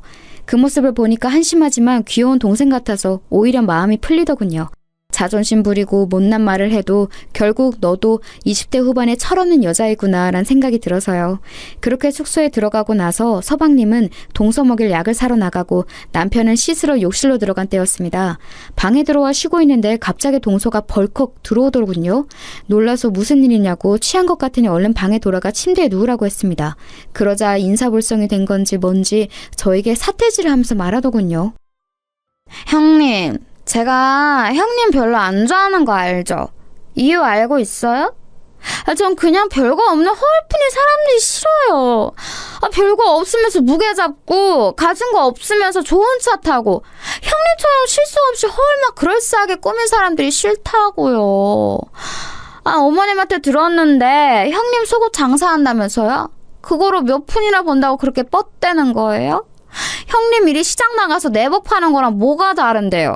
그런 주제에 자꾸 어린 척 가르치려 하고 있는 척하고 그 꼴 저는 보기 싫다고요. 동서의 말은 다소 충격적이었습니다. 한껏 애교를 부리며 봐줄 수 있을 정도로 주사를 부리던 동서가 갑자기 저에게 세상 차가운 표정으로 저런 말을 내뱉으니 소름이 돋더군요. 대체 뭔가 있는 척 한다는 건지 사업을 하니 좋은 차가 필요해서 산 거고 제 성격 자체가 무뚝뚝해서 그런 거지 한 번도 예의 없게 말을 하거나 가르치려고 한 적은 없었거든요. 아니 이렇게 변명하는 것도 웃기네요. 애초에 동서는 색안경을 끼고서 저를 바라보니 모든 게 마음에 안 들고 언짢아 했던 것 같더라고요. 다른 건 다 그냥 넘어가겠는데 제 일에 대해 폄하하는 말은 도저히 못 넘어가겠더군요. 그래서 취해서 비틀거리는 동서의 팔을 잡고서 말했습니다. 지금 동서 취했으니까 실수는 어느 정도 넘어가 줄 수 있어. 그런데 내 일에 대해서 함부로 말하는 건 못 참아. 당장 사과해. 이건 가족 간의 위계 질서로 말하는 게 아니라 인간 대 인간으로 말하는 거야. 제 말이 끝나자마자 갑자기 동서는 큰 소리로 울기 시작했고 그 소리에 시부모님이 놀라서 방까지 뛰어들어오셨습니다. 동서는 제가 본인의 팔을 잡고 강하게 흔들었다며 폭력죄로 고소하겠다는 등 별소리를 다 하더군요. 이게 말로만 듣던 피해자 코스프레인가 싶었어요. 시부모님은 제 이야기는 들어보지도 않으시고 취한에 붙잡고선 왜 그러냐며 그만하라고 꾸짖으셨습니다. 제가 뭐라고 하기도 전에 동서를 부축하고선 데려가셨죠. 정말이지 어이가 없었습니다. 그때 알았어요. 시부모님은 아무래도 저보다 동서를 더 오래 보셨고 동서를 더 아끼고 계신걸요. 이해해요. 더 오래 봤으니 마음이 쓰이고 정이 더 크겠죠. 그렇지만 제 말은 듣지도 않고 판단해서 동서 편을 든 건 너무 섭섭하더라고요. 30대 중반 가까이 된 나이에 이제 올 일이 없을 거란 생각했는데 어느새 저도 애처럼 눈물이 뚝뚝 흐르더군요. 샤워를 마치고 온 남편은 오는 제 모습을 보고선 무슨 일이냐며 놀라서 물었습니다. 그래서 무슨 일이 있었는지 여태껏 동서가 저에게 어떻게 대하고 어떤 말을 했는지 다 털어놓았습니다. 그러자 남편은 화가 잔뜩 나서 당장 동서에게 한 소리 하겠다고 찾아가려 했어요. 그건 고맙지만 지금 남편이 화를 내면 오히려 상황이 악화될 것 같아 말렸죠. 시부모님도 안 좋게 생각할 게 뻔했고요.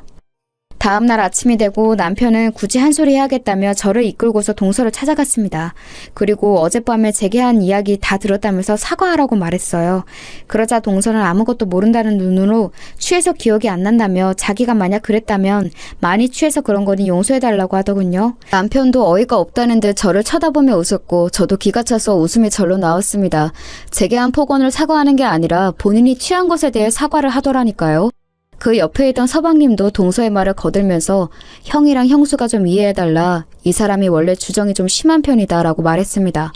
저는 동서의 눈을 똑바로 쳐다보고선 그런 술주정이면 언젠가 크게 사단이 날 것 같으니 어서 고치라고 말했어요.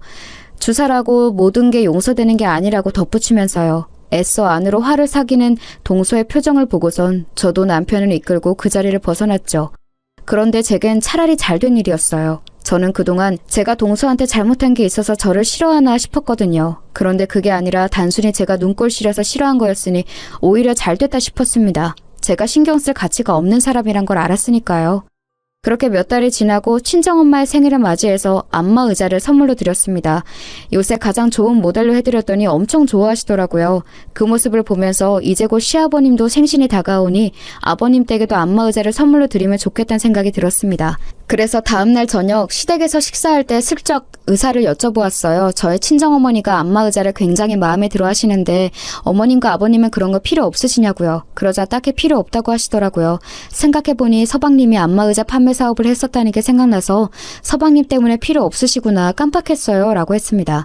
그러자 아버님이 한숨을 푹 내쉬시는데 어머님이 눈치를 주시더라고요. 뭔가 저희에게 말하지 않은 일이 있는 것 같았어요. 어쩐지 그날따라 표정이 너무 안 좋아서 무슨 일인가 싶어 여쭤보았습니다.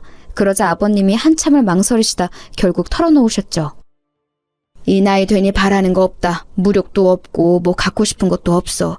그런데 지금 내 마음속에 가장 큰 걱정거리가 둘째네야. 둘째네가 식당을 차리고 싶다고 하더라고. 뭐 그간 모아둔 돈을 투자해서 지들끼리 알아서 차리겠다는데 난 그런 거 안 했으면 좋겠어. 느낌이 안 좋아. 둘째 성격에 장사가 잘 맞을 것 같지도 않고 새아가도 그냥 요즘 분위기에 휩쓸려 하고 싶다고 하는 것 같고 그냥 원래 하던 안마 의자 일은 하지 갑자기 다 그만두고선 웬 장사바람에 든 건지. 듣자 하니 서방님이랑 동서가 한우 가게를 준비하고 있다는 겁니다. 그것도 꽤나 고급스러운 음식점으로요. 위에서 말한 것처럼 두 사람은 장사를 해본 적도 없어요. 게다가 동서는 여태껏 제대로 된 사회 경험이 전무한 백수와 마찬가지고요. 뭐 본인 말로는 블로거로 활동하고 있다고 하지만 수입이 들락날락해서 직업이라고 할 수는 없는 지경이라 하더라고요. 시댁이 결혼 자금을 대주면서 여유가 생긴 서방님이 그간 벌어둔 돈과 퇴직금, 가진 걸 전부 다 더해서 가게를 차릴 계획이었던 겁니다. 그러니 시부모님의 걱정이 이만저만이 아니셨던 거죠. 그 얘기를 듣는 저도 걱정이 될 정도였으니까요. 지금 뭐 터는 정했고 계약만 하는 상황이라고 하던데 시부모님은 내심 저희가 말려주길 바라는 것 같았어요. 당신들 말은 안 들으니 저희라도 나서길 바라는 마음이셨겠죠. 그렇지만 본인들이 본인들 돈으로 하겠다는데 남편과 제가 뭐라고 할 수 있나요? 어쩔 수 없이 남편이 그날 서방님한테 따로 전화해서 상황을 전달받고 조금 더 꼼꼼히 생각해본 후에 가게를 차리는 건 어떠냐고 말했는데 이미 동서가 모든 계획은 세운 터라 미룰 수가 없다고 하는 겁니다. 아무래도 동서한테 아예 콱 붙잡혀 사는 것 같았어요. 결국 동서를 설득해야 하는 건데 그럴 수 있는 사람이 가족 중에 아무도 없었습니다. 동서의 고집은 못 이긴다는 걸 아니까요. 이런저런 걱정으로 정신없는 일주일이 흐르고 남편이 오랜만에 회식으로 술에 취해 집에 돌아온 날이었어요. 평소 마시지도 않는 술을 잔뜩 마시고 침대에 뻗어버렸죠. 뭐 이런 날도 있겠거니 하면서 남편의 옷을 정리하는데 남편 핸드폰으로 전화가 한 통 왔습니다. 서방님이었어요. 늦은 밤에 전화한 걸 보면 뭔가 급한 일이 있나 싶어서 제가 대신 받았어요. 제 목소리에 당황하기에 무슨 일 있냐고 물었습니다. 그러자 서방님은 잠시 망설이다가 이렇게 말했죠. 형수님, 저 아시죠? 돈 떼어먹거나 뒤통수 치는 그런 사람 아니란 거. 저 여태껏 정직하게 살아왔고 다른 사람한테 폐 한 번 안 끼치고 살아왔어요. 결백해요. 그러니까 그런 저 한 번만 믿고 부탁 하나만 들어주실 수 있나요? 아, 이런 말 정말 하고 싶지 않았는데 이번에 가게 차리려고 모아둔 자금을 집사람이 사기 맞았어요. 당장 내일 계약금을 내야 하는데 자금이 부족해요. 부모님한텐 연치 없어서 말도 못하겠고 도움 구할 곳이 형밖에 없어서 전화한 거예요. 가게 잘 꾸려서 꼭 배로 갚을게요, 형수님. 한 번만 도와주실 수 없을까요? 그 돈을 다 사기 맞았다니 가지가지 하는구나 싶었습니다. 동서의 친척이 사기를 친 거였고 동서는 전혀 모르는 일이었다고 하더군요. 불가항력적으로 당한 일이라 어쩔 수 없었다고 하는데 한숨이 절로 나오더라고요. 만약 평소에 저 같았다면 당장 가게고 뭐고 때려치라고 했을 거예요. 그게 상식적으로도 맞고요. 사기당할 정도의 사람이면 장사하면서도 분명 돈이 새어나가는 걸 막을 능력이 없을 테고 서로를 향한 믿음에 금이 간 상태니까 원만하게 이끌어갈 수도 없을 거고요. 그런데 저는 차마 서방님에게 쉽게 대답할 수가 없었습니다. 서방님의 목소리가 너무나 처절하고 간절하게 들려서요. 평소에 점잖은 서방님과는 전혀 다른 모습에 놀라기도 했고 얼마나 다급하면 형수인 나에게 털어놓을까 싶어 안쓰럽기도 하고요. 그래서 저는 오늘 밤까지 생각해 보겠다고 하고선 전화를 끊었습니다. 그날 밤 참 많은 생각을 했어요. 생각은 꼬리를 물고 또 물어서 제 어릴 적 생각까지 거슬러 올라가게 하더군요. 만약 우리 집이 사기를 당하지 않았다면 어땠을까? 아니, 사기를 당한 채 위태로운 우리 가족에게 누군가가 손 내밀었다면, 그 사람이 기적처럼 그 빚을 갚아주었다면 우리 가족은 어떻게 됐을까라는 생각이 들었습니다. 만약 그랬다면 저도 언니와 행복한 자매로 컸을 테고 사이좋던 부모님도 할머니, 할아버지가 될 때까지 서로를 위하며 함께 하셨겠죠. 돈이란 건 가장 좋다가도 가장 무서운 존재가 맞는 것 같아요. 사랑하는 가족마저도 헤어지게 만들고 간절함으로 무릎 꿇게 만들고 우리가 모르는 모습을 보이게 만드니까요. 찢어진 우리 가족을 떠올려 보니 서방님의 부탁을 거절할 수가 없었습니다. 사기당한 건 한심하지만 일부러 그런 것도 아닐 테고 동서도 상심이 클 거라 생각했어요. 이 일로 두 사람이 헤어지게 된다면 분명 저와 같은 후회를 하게 될지도 모르죠. 그 생각까지 하게 되니 결국 전 그 부탁을 들어주기로 했습니다. 물론 제게도 다소 무리한 금액이었지만 아예 불가능한 건 아니었거든요. 저는 곧바로 서방님께 전화해서 알겠다고 답한 뒤 대신 형과 동서에게는 비밀로 해달라고 했습니다. 남편이 알면 너무나 미안해하면서 분명 가게를 접으라고 말하게 뻔했고 동서가 알면 그 자존심에 화나 죽으려고 할 테니까요. 이에 서방님은 너무나 좋아하면서 감사하다고 수십 번 인사했습니다. 제 돈이니 우선 가게 명의는 제 이름으로 하겠다고 말하더군요. 자기가 사장이 아니라 매니저로서 고용된 거로 하고 꼭 성공시키겠다고 약속했습니다. 저도 뭐 나쁠 거 없으니 알겠다고 했고요. 어쩌다 보니 비밀 사장이 된 거죠. 그렇게 서방님과 동서는 우여곡절 끝에 가게를 시작했습니다. 두 사람이 그런 장사 경험이 적으니 본인 친구 중 장사를 오래 했던 친구들을 고용해서 어찌어찌 잘 꾸려가더라고요. 물론 처음엔 크게 적자였어요. 빚은 늘어갔고 서방님의 자신감도 많이 하락한 듯 보였습니다. 그렇지만 서방님은 끈기가 있는 사람이었어요. 매일 집에 가지 않고 가게에만 틀어박혀서 보완해야 할 점을 살폈고 음식을 만들고 조합하고 다시 새롭게 리뉴얼하면서 조금씩 더 발전시켜 나갔어요. 이따금씩 남편과 함께 가게를 찾아가면 여지없이 서방님 혼자 어두운 가게에 남아 공부를 하고 있더라고요. 남편은 서방님이 너무 고생한다며 갈 때마다 용돈을 쥐어주곤 했는데 그럴 때만 서방님은 제 눈치를 많이 보았어요. 그 모습이 왜 그렇게 친동생처럼 안쓰럽고 마음이 쓰였는지 가게가 적자인 거 뻔히 아는데 서방님은 매주 5만 원, 10만 원, 15만 원씩 꼬박꼬박 제 통장에 입금하며 고맙다는 말을 전했습니다.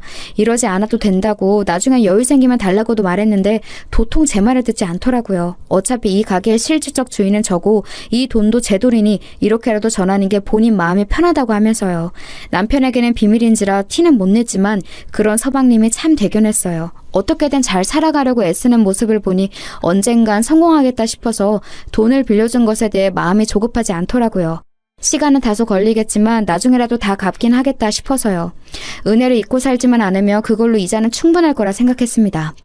서방님의 간절한 기도를 들어주신 건지 제 돈이 하루빨리 되돌아올 운명이었던 건지 가게가 점점 잘 풀리기 시작했어요.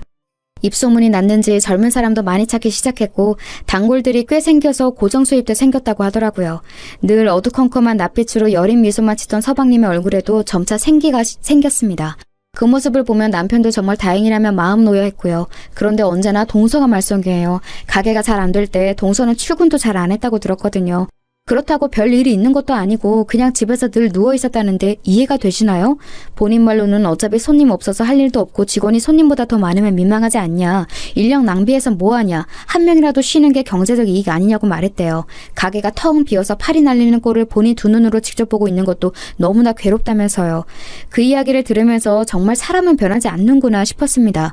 그런데 가게가 잘 된 이후로 찾아가 보니 카운터에 떡칼이 서서 사장 노릇을 하고 있더라고요. 잘 웃지도 않고 별다른 인사말을 건네는 것도 아니면서 가장 쉬운 카운터 앞에만 앉아 계산일을 하는데 그러면서 본인은 마치 사장인 것처럼 직원들한테 빨리빨리 움직이라고 소리치고 서방님은 주방과 홀을 왔다 갔다 하며 땀 뻘뻘 흘리면서 일하는데 혼자 선풍기 바람 쐬는 꼴을 보아하니 정말 별꼴이더라고요. 보다 못한 남편이 동서에게 눈치를 주면서 한 명이라도 일손을 더 해야 하는 거 아니냐고 지나가듯이 말했대요. 그러자 안 그래도 직원을 더 뽑을 생각이었다며 가게가 잘 돼서 피곤해졌다는 듯이 말했다는 겁니다. 이쯤 되면 동서랑 결혼한 서방님은 무슨 생각이었는지 궁금해지더군요. 남편 말로는 둘도 우리 부부처럼 어릴 적부터 알던 사이여서 그냥 그 자체로 받아들인 채 사는 것 같다고 하더라고요. 아무리 속고친구여도 그렇지 뭐가 이상하고 뭐가 안 좋은 건지는 알고서 고쳐줘야 하는 게 아닌가 싶었지만 우린 그냥 상대하지 말자 싶어서 더 이상 말 걸지 않기로 했습니다. 그렇게 가게가 막 풀린 무렵 저는 고등학교 때부터 친했던 친구들 무리를 소집했어요. 저까지 11명이나 되는 대규모 모임이었죠. 고향 친구들이다 보니 사는 곳도 가까워서 1년에 한 번은 꼭 주기적으로 만나왔거든요. 제겐 유일한 친구들이기도 해서 슬픈 일이나 화나는 일, 기쁜 일을 소소하게 나누고 마음을 나눠주는 소중한 가족과 마찬가지인 애들이었어요. 마침 때마다 만나는 시기가 다가왔고 이번엔 어디서 모일지 이야기를 나누고 있었습니다. 한 친구가 오랜만에 고기를 먹고 싶다기에 번뜩 서방님 가게가 떠올랐어요. 그래서 우리 서방님이 소고기집을 열었다고 하고 서비스 많이 달라고 할 테니 거기서 모이는 게 어떻겠냐고 물었습니다. 그러자 다들 흔쾌히 좋다고 말하며 오랜만에 배불리 먹고 큰돈 쓸 준비하겠다고 말해주더라고요. 말이라도 얼마나 고맙던지 그 자리에서 곧바로 서방님에게 연락해 저까지 11명 예약해달라고 했어요. 그러자 서방님은 또 수화기 너머로 연신 허리를 굽혀가며 고맙다고 말했고 서비스 무조건 많이 주겠다고 호언장담을 하시더군요. 그런데 우리가 가는 날 서방님은 다른 가게 답사차 출근을 안 한다고 하더라고요. 대신에 동서가 있으니 미리 말해두겠다고 하더라고요. 그 말을 듣자마자 어쩐지 불안감이 엄습했습니다. 잠시나마 약속을 취소하고 다른 날로 잡아야 하나 싶었어요. 하지만 다시 시간 맞추는 것도 힘들고 동서도 설마 본인 가게 음식 팔아주러 가는 건데 또 그렇게 아나무인으로 굴까 싶어서 약속을 취소하지 않고 알겠다 했습니다. 그런데 그게 화근이었어요. 정해진 약속날이 되고 저와 친구들은 들뜬 마음으로 가게를 찾았습니다. 그날은 평일 낮이라 사람들이 대체로 없을 때였어요. 일부러 친구들끼리 그 시간을 맞춰간 거였고요. 오늘 이 모임에 오려고 다들 반차와 연차까지 쓴지라 다들 신난 마음을 감추지 않았어요. 제 사정을 아직 모르는 친구들은 가게에 들어서자마자 문 앞에 서 있던 동서에게 반갑게 인사를 했습니다. 그런데 동서의 표정이 영 좋지 않더라고요. 다들 왜 그러지 하는 눈빛으로 저를 쳐다보았어요. 저는 그냥 빨리 들어가라고 고개짓했고요. 사람이 한 번에 많이 들어오고 반갑게 인사까지 하니 사람이라면 물론 당황할 수도 있죠. 그런데 그렇게 표정을 구길 필요까지 있나요? 저희가 일부러 말없이 찾아온 것도 아니고 당당히 예약해서 온 건데 저도 갑자기 기분이 상했지만 애써 티내지 않으려고 했어요. 그러자 동서가 가장 마지막으로 들어오던 저를 붙잡고 말했습니다. 형님, 굳이 남편 없는 날에 이렇게 사람들 거느리고 찾아온 이유가 뭐예요?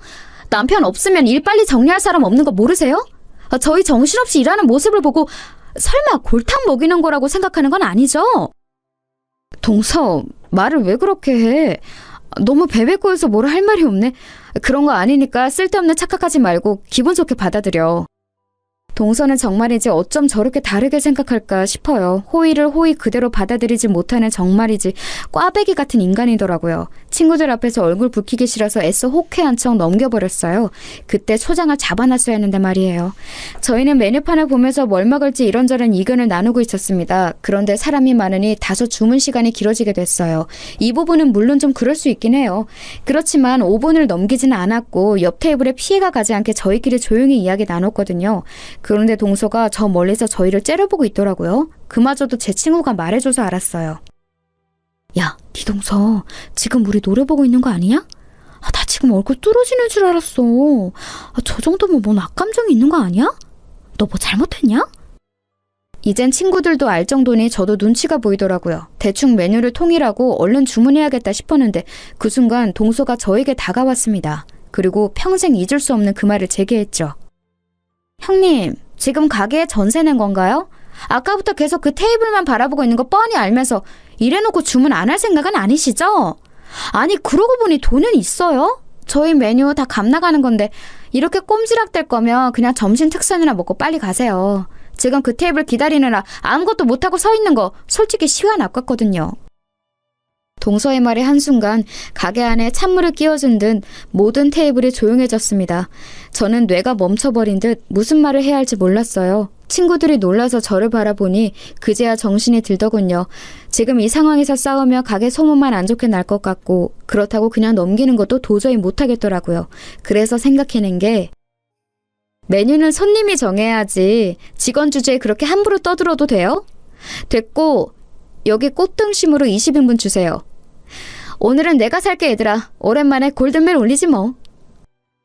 그래지. 얘 여기서 돈 제일 잘 버는 패션몰 사장님인데 우리도 얻어먹어보자. 가게 서비스가 엉망이라서 당장이라도 나가고 싶은 거 꾹 참을 테니까 여기 음식이라도 잘 주세요 아주머니. 제 의도를 알아차린 친구 한 명이 곧바로 저를 지원사격해줘서 속이 뻥 뚫리는 기분이었어요.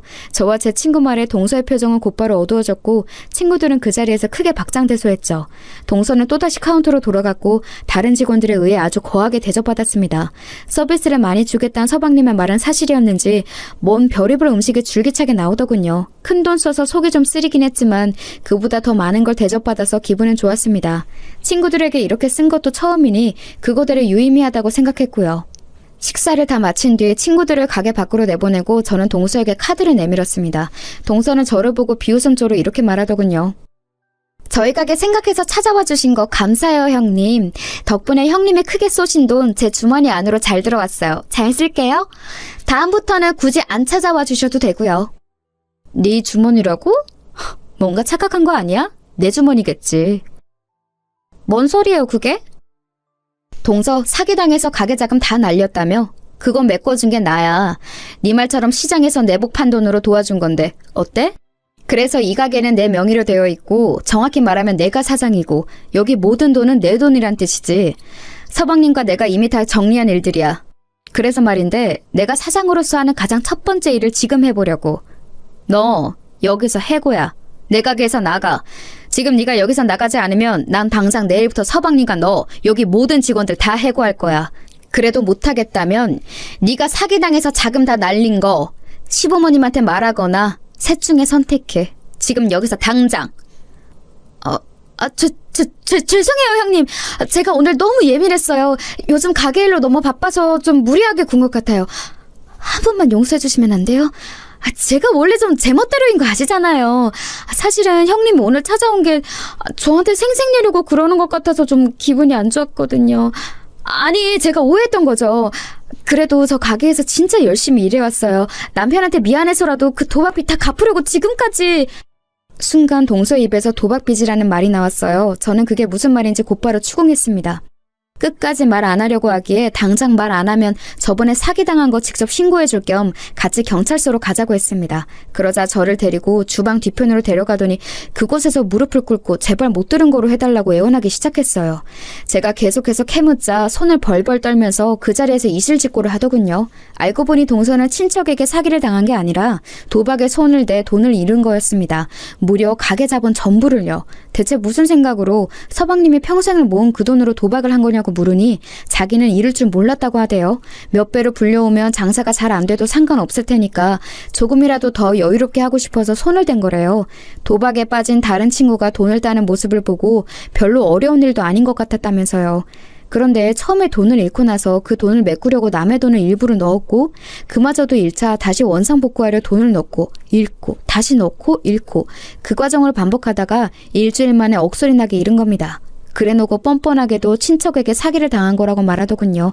기가 차서 웃음이 나왔습니다. 무슨 말을 해야 할지 몰라 어이없이 그냥 쳐다만 보는데 그걸 긍정적인 신호로 생각했는지 갑자기 일어나서 이렇게 말하더군요.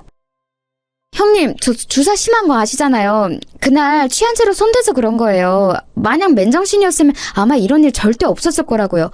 취한 제 잘못이지. 잘 되려고 한 게 잘못인 건 아니잖아요.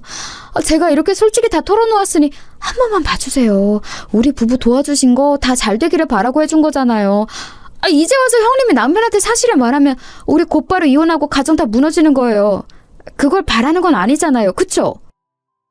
어떻게 그렇게 교묘하게 제 약점을 건드리는 건지 가정이 무너진다는 말에 저는 또다시 제 가족이 생각나서 멈칫했습니다. 하지만 더 이상 그 말을 제 약점으로 두기 싫었어요. 가정이 무너지는 건 가슴 아픈 일이지만 때로는 무너져야 더 견고한 성을 쌓을 수 있기도 하니까요. 이건 제가 무너뜨리는 모의 성이 아니라 언젠가는 무너져야 할 성이란 생각이 들었습니다. 저는 그 자리에서 빠져나와 동서를 안에 두고 문을 닫아버렸습니다. 그리고 곧바로 서방님에게 전화를 걸었어요. 서방님이 받자마자 저는 동서가 한 말 전부를 고스란히 전했죠. 밖에 있는 동서가 이 얘기를 듣고 미친 듯이 문을 두드렸지만 저는 있는 힘껏 막았습니다. 더 이상 이 사람을 가족으로 받아들여선 안 되고 이문처럼 선을 그어야 한다는 생각으로 완강했거든요. 이 모든 이야기를 전해들은 서방님은 놀란 듯 잠깐 동안 말이 없다가 알겠다고 전화를 끊었죠. 저는 그 후에야 문을 열어주었고 동서는 미친 듯이 제 옷을 잡고 흔들면서 욕설을 퍼부었어요. 전 남은 힘을 끌어모아 동서의 뺨을 때렸습니다. 너 같은 인간이랑 함께 할 바엔 차라리 무너지는 게 나아. 서방님은 혼자서 다시 일어설 수 있는 사람이니까. 난 네가 말한 그딴 쓸데없는 걱정 안 해. 그리고 이제 가족도 뭣도 아닌 남이니까 마지막으로 충고할게. 그 망할 주사 고쳐. 이미 이사단이 났지만. 그 말을 하고선 저는 고래고래 소리를 지르는 동서를 두고서 가게를 빠져나왔습니다. 그 후의 일은 굳이 말하지 않아도 대충 짐작해 가실 거예요. 동서가 도박에 손댔고 그로 인해 모든 돈을 잃은 걸 시댁 식구가 모두가 알게 됐어요. 서방님이 모두가 모인 자리에서 이 사실을 밝혔고 동서와 이혼하겠다고 선언했거든요.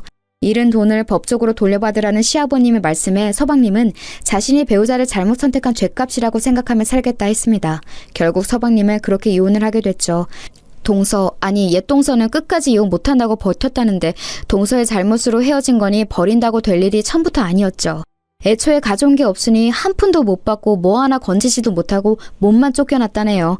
저도 그 후로 한 번도 동서를 못 봤어요. 서방님에겐 몇 번이나 연락이 오고 매일 집 앞으로 찾아왔다는데 그걸 모두 완강히 외면한 서방님이 대단하다고 생각했어요.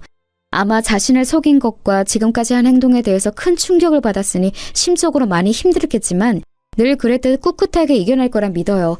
그럴 수 있게 남편이 옆에서 아주 잘 돕고 있습니다. 퇴근 후에 가게를 찾아가 서방님 일을 돕고 있거든요. 우애 좋은 형제로 소문날 정도니 말 다 했죠. 가게는 여전히 서방님이 운영하고 있어요. 장사가 잘 되고 있어서 아무래도 사장님은 서방님이 하는 게 맞을 것 같더라고요. 지금도 여전히 매주 제게 돈을 보내오는데 금액이 점점 커지는 걸 보니 서방님이 멋지게 자립할 날도 얼마 안 남은 거겠죠. 부디 행복해지면 좋겠어요. 착한 사람은 복을 얻어야 하는 게 이 세상에서 가장 당연한 이치잖아요. 제가 아는 사람 중에 가장 정직하고 바른 청년이니까 바라는 대로 이루어졌으면 좋겠다고 오늘도 조용히 기도해 봅니다. 이 어이없고도 웃음이 나오는 사연을 따뜻하고 다정하게 들어주셔서 감사합니다. 좋은 하루 보내시길 바랄게요.